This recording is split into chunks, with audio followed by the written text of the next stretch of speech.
this time. All right, before we let you go, sir, the other big concern I think parents, students, teachers are worried about is the idea that everybody's going to have to wear a mask, maybe even all day if they're physically in the school building.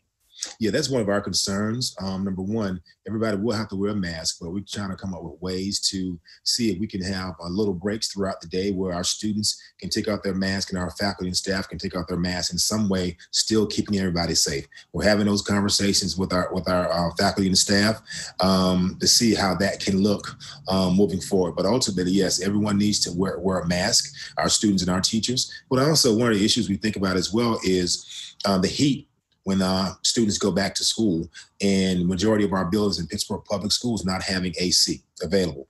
And so all this factors come into play when we make these decisions.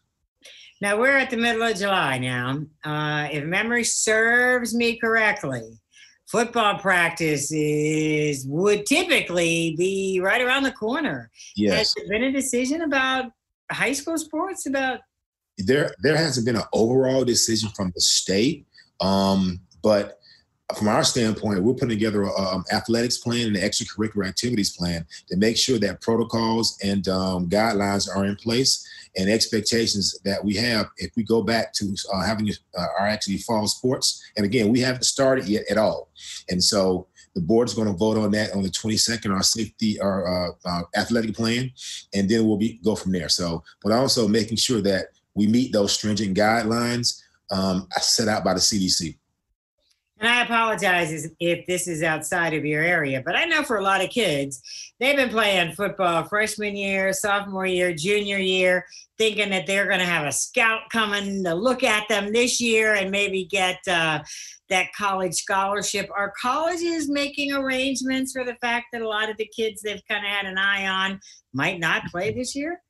Yeah, in fact, the NCAA itself has made concessions for students for the fall, and each university is making different concessions when it comes to recruiting and how that works for them and how that looks for them for recruiting students in the fall. Okay, all right. So I guess the other, if you will, elephant in the room here is the president said about a week ago that if schools didn't open up, their federal funding could be on the line. Right. So what are we talking about? I mean, could that leave a big hole in a budget like the Pittsburgh Public Schools? So typically, when you look at federal funding of a school district's budget, it's usually between 7 to 11% per se, depending on the size of your district and your Title I funding, Title I status for the schools and your enrollment. And so, yes, it's a chunk of money because we need as much as we can to educate kids. But ultimately, we would have to have a conversation with the board if that were really going to happen and if we're going to actually open our schools based on the pressure coming from the federal government. And so that would be a decision that we will collaborate with the board on to come up with the best case scenario for Pittsburgh Public Schools. One of the other things I've seen kind of bantered about on social media is what role school nurses could play in all of this. And my question was, do school nurses still exist? Do we still have nurses in our schools these days?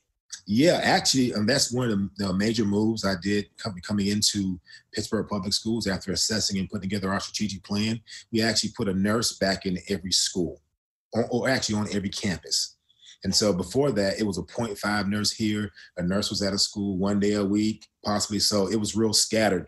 And health was an issue for our students as well. And so that was a cry from the students, a cry from the faculty and staff and administration, but also parents as well. And so we put a nurse back in on every campus for our students. So the plans are out there. Parents have weighed in. The next step will be what happens on Wednesday. Now, will the board actually vote on Wednesday? Yes, they'll vote on the plan on Wednesday.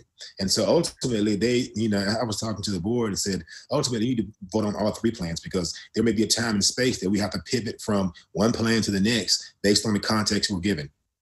I was going to say, because the other realities are even a couple weeks ago, this landscape for us in Allegheny County in Pittsburgh looked differently. It looked different. Now we're back to some more stringent guidelines at this point based on the Governor Wolf's mandates. Does that make you nervous? It doesn't make me nervous because I understand the climate we're in. And I've been talking about this from the very beginning, that we have to be agile and nimble, have these plans in place and be ready to pivot at a moment's notice, because we don't know what's going to happen. Even if we went back brick and mortar, you might have situations where you might have rolling closures of schools based on COVID exposure. Then those particular schools will have to go online. And so all that being said, that's why we're making sure that we have an online presence ready, because in some form or fashion, we will probably be back in online, fully online, or e-learning in some form or fashion over the course of the fall. And then last question before I let you go. I know a lot of the colleges and universities are trying to open early. They're saying, and then when the kids go home for Thanksgiving, they're going to be done for the end of the year. So whatever we see now could change several times before the end of 2020.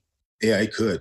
That's interesting. I know a lot of universities are opening, so I'm just wondering how they're going to social distance with so many students on their campuses. So it's interesting. I'm guessing this isn't our last conversation, but we sure do appreciate you spending this time with us today. Indeed. I'd love to come on your show anytime. I'm here. So appreciate it. Well, good luck. You got a lot to do, but thanks so much for joining us. I appreciate it. All right. Have a great day. Thanks so much. You're welcome. We'll take a break. We'll be right back.